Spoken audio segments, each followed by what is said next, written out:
आज की वीडियो में हम बात करने वाले हैं कि हम किस तरीके से एटलीस्ट 10 ग्राम प्रोटीन अपने मील में ऐड कर सकते हैं। तो दोस्तों, प्रोटीन सबसे इम्पॉर्टेंट न्यूट्रिएंट होता है हमारे बॉडी के लिए, क्योंकि ये हमारी बॉडी के बिल्डिंग ब्लॉक होती है।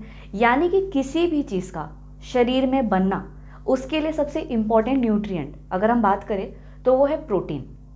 प्रोटीन ना ही सिर्फ मसल बिल्डिंग बल्कि मसल के रिपेयर और बहुत तरीके के न्यूट्रिएंट्स के ट्रांसपोर्ट में हेल्प करता है।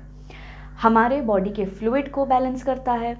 काफ़ी सारे बायोकेमिकल रिएक्शंस जो चल रहे हैं जैसे कि ग्रोथ और बाकी बहुत सारे फंक्शंस होते हैं, इन सब को सपोर्ट करता है। अब हम ये भी जान लेते हैं कि हर इंसान की प्रोटीन रिक्वायरमेंट सेम नहीं होती है, क्योंकि हर इंसान की प्रोटीन रिक्वायरमेंट डिफ़र करती है उसके बेसिस पे, जैसे कि एज, जेंडर, एक्टिविटी लेवल और कुछ अदर फैक्टर्स भी होते हैं। तो हर एक इंडिविजुअल को अलग मात्रा में प्रोटीन की पर डे ज़रूरत होती है। इसके अलावा अगर हम लाइफ स्टेजेस की बात करते हैं, जैसे कि अगर आप प्रेगनेंसी फेज़ में हैं, अगर आप एडोलेसेंट है या अगर आप इन्फेंट हो, तो इस डिफरेंट ग्रोथ पीरियड में हमें प्रोटीन नॉर्मल रिक्वायरमेंट से बढ़ानी पड़ती है। अगर हम एक variety of protein rich food को अपनी डाइट में जब इंक्लूड करते हैं तो ये हमारे हेल्थ और काफ़ी सारे प्रॉब्लम को इम्प्रूव करता है, जैसे कि हाई बीपी, डायबिटीज़, पीसीओडी या पीसीओएस और थायराइड। और अगर हम वेट लॉस की बात करें तो जो रिसर्च प्रूवन ओनली न्यूट्रिएंट है that is also protein, because protein जाना जाता है हमारे क्रेविंग्स और हमारे हंगर को शांत करने के लिए। प्रोटीन एक ऐसा न्यूट्रिएंट है जो हमारे शरीर में थोड़ा टाइम लेता है डाइजेस्ट होने में, तो हमें ये लगता है कि काफ़ी देर तक हमारा स्टमक जो है वो भरा हुआ है अगर हमारी डाइट में प्रोटीन रिच मील होती है। और हम जो मील्स खाते हैं उसमें एटलीस्ट 10 ग्राम प्रोटीन मिनिमम पर मील प्रोटीन होनी चाहिए। इससे ज़्यादा भी हो सकती है, अप टू 20 ग्राम्स, बट 10 ग्राम से कम आपकी मील में नहीं होनी चाहिए। वो इसलिए क्योंकि एटलीस्ट 10 ग्राम्स ऑफ प्रोटीन अगर आप अपने एक मील में खाते हैं तो ये आपके ब्लड शुगर को बैलेंस करेगा और आपके शरीर में जो एमिनो एसिड्स की रिक्वायरमेंट होती है उसे भी प्रोवाइड करता है, जो न्यूरोट्रांसमीटर बनाने में हेल्प करते हैं। और ये न्यूरोट्रांसमीटर हमारे नर्वस सिस्टम को हेल्दी रखते हैं। प्रोटीन अगर हम सही मात्रा में खाते हैं तो ये हमारे डाइजेस्टिव सिस्टम को एफिशिएंटली फंक्शन करने में मदद करता है। प्रोटीन हमें सस्टेन्ड एनर्जी देता है और पूरे दिन में, और हमारे मेटाबॉलिज्म को भी बूस्ट करता है। प्रोटीन हमें बार बार भूख लगने के सिम्टम से भी बचाता है, क्योंकि अगर हमारे डाइट में सिर्फ कार्ब्स डोमिनेटिंग होते हैं तो हमें बार बार भूख लगती है और ओवर ईटिंग की वजह से हमारे बॉडी को इंसुलिन ज़्यादा बनानी पड़ती है, जिससे पैनक्रियास पे लोड पड़ने की वजह से अन्य तरीके की दिक्कत आती है। तो आज हम बात करने वाले हैं उन फूड्स के बारे में और उनके क्वांटिटीज़ के बारे में जिसे अप्रॉक्सीमेटली हम 10 ग्राम प्रोटीन मिनिमम अपने मील में ऐड कर सकते हैं। तो सबसे पहला फूड है लेंटिल। 100 ग्राम अप्रॉक्सीमेटली लेंटिल यानी कि पीली दाल आपको 8 से 9 ग्राम प्रोटीन प्रोवाइड करती है। हमारे घर में अलग अलग तरीके की दाल बनती है, चना, मूंग और भी अन्य तरीके के। तो एक जो छोटी कटोरी या मीडियम कटोरी दाल होती है वो आपको 7 ग्राम्स अप्रॉक्स प्रोटीन प्रोवाइड करेगी। इसके अलावा आपको आयरन, पोटेशियम, फोलेट, फाइबर भी दाल से मिलता है। दाल आप किसी भी फॉर्म में ऐड कर सकते हैं, सैलड्स, स्प्राउट्स, आप करी बना सकते हैं, सूप बना सकते हैं, सांभर बना सकते हैं। और दाल एक बहुत ही अच्छा, आप कह सकते हो कि हमारे कंट्री का स्टेपल है। ये स्टेबल है और इसकी शेल्फ लाइफ भी काफ़ी ज़्यादा दिन तक रहती है। प्लस हमारी इंडियन पॉपुलेशन में ये लोग काफ़ी इजीली अफोर्ड कर सकते हैं। नेक्स्ट फूड की हम बात करेंगे विच इज़ सोया।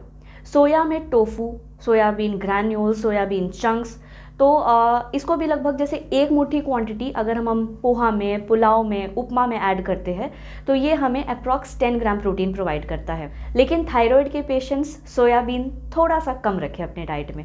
तीसरा है पनीर यानी कॉटेज चीज़।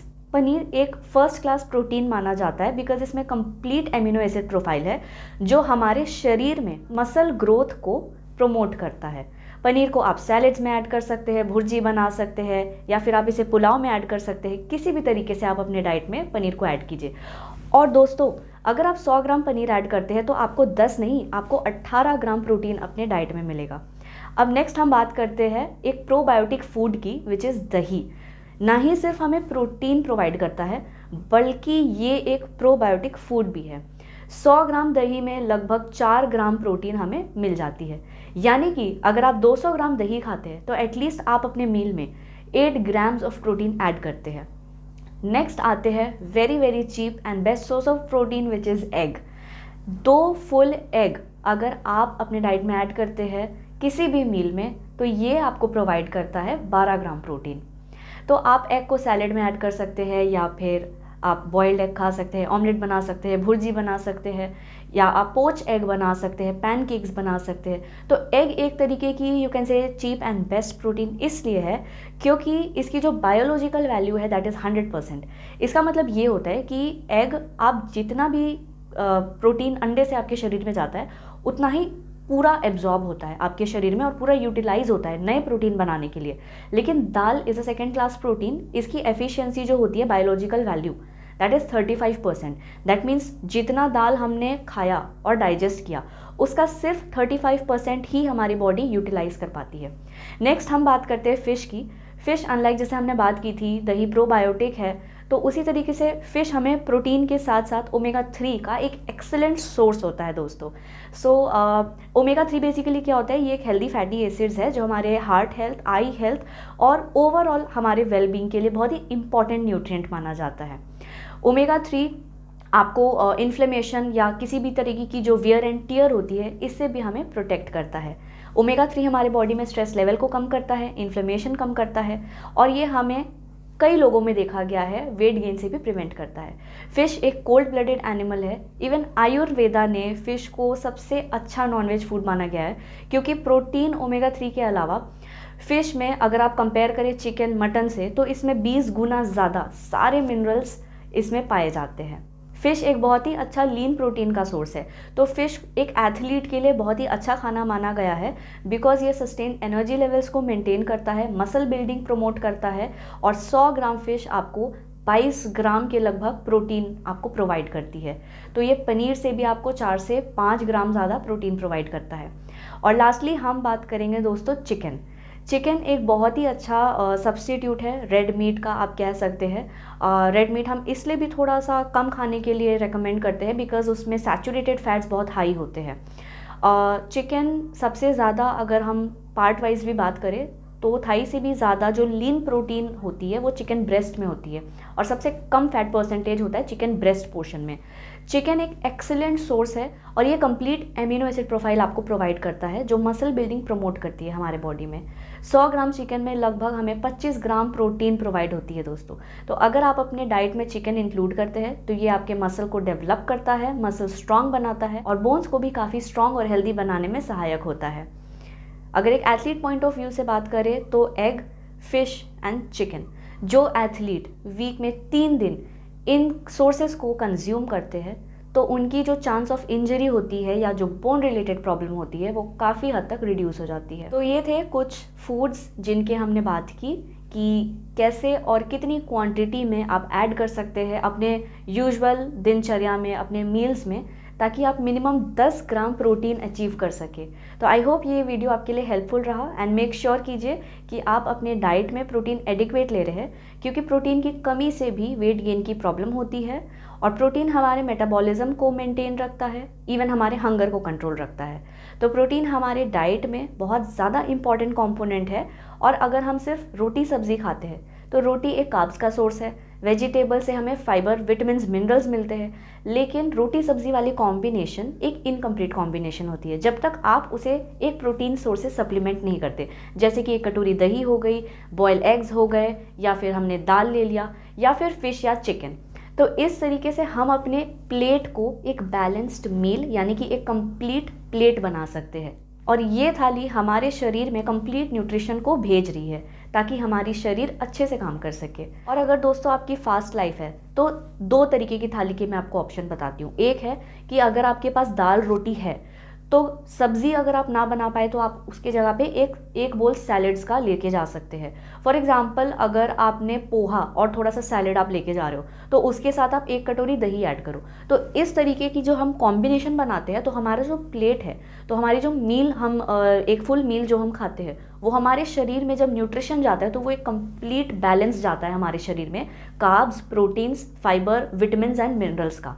तो आई होप ये वीडियो आपके लिए हेल्पफुल रहा और आप इसी तरीके से प्रोटीन को अपने डाइट में हर मील में ऐड करेंगे for growth, for best nutrition intake, जिससे हमारे बॉडी में हम इंजरी से बच सके, for better function of the body. Even protein, अगर आप किसी हीमोग्लोबिन पेशेंट को देखते हैं जिनका HB लेवल्स कम हैं, तो हम उन्हें सजेस्ट करते हैं कि आप अपनी डाइट में आयरन रिच सोर्सेज बढ़ाइए, B6 B12 सोर्सेज को आप बढ़ाओ। बट अगर वो पर्टिकुलर पेशेंट अपने डाइट में सफिशिएंट प्रोटीन नहीं ले रहा है, चाहे वो कितने भी मल्टीविटामिन्स क्यों ना खा ले, मिनरल्स आयरन वगैरह के टैबलेट्स क्यों ना ले ले, अगर उसके डाइट में प्रोटीन इनसफिशिएंट है तो ये मिनरल्स भी टुगेदर उसके हीमोग्लोबिन को नहीं बढ़ा पाएंगे। तो आई होप इस वीडियो के एंड तक आपको प्रोटीन की अहमियत समझ में आ गई होगी। और एक और इम्पॉर्टेंट मैसेज, अगर हम चाहे एक एथलीट हो या एक नॉर्मल इंसान हो, अगर हमारी प्रोटीन की रिक्वायरमेंट हमारे दिन भर के फूड से मीट हो जाती है तो ज़रूरी नहीं कि हम प्रोटीन सप्लीमेंट लें। आप अपनी जो असेसमेंट है, लाइक न्यूट्रिशनल असेसमेंट, एक न्यूट्रिशनिस्ट से कराइए ताकि आपको पता चले कि आपकी पर डे की प्रोटीन रिक्वायरमेंट कितनी है। और अगर आपकी जो आप डाइट प्लान फॉलो करते हैं उससे आपका प्रोटीन आपके रिक्वायरमेंट से मैच हो जाता है तो आपको ज़रूरत नहीं पड़ती सप्लीमेंट लेने की। बट इन केस अगर कोई ना कोई दिक्कत है, जैसे कि आप वेजिटेरियन हैं, आप चिकन एग्स ये सब नहीं खा सकते, या फिर कोई डिफरेंट इशू है टाइमिंग्स का, या आपको बनाने का समय नहीं है, तो किन सिचुएशंस में बहुत सारे फैक्टर्स की वजह से जब आपका रिक्वायरमेंट मीट नहीं होता, तब एक अच्छे न्यूट्रिशनिस्ट या डॉक्टर की सलाह से आप सप्लीमेंट को ऐड कर सकते हैं अपने डाइट में। सो ऑल इन ऑल आज का वीडियो हमारा यही ख़त्म होता है। धन्यवाद।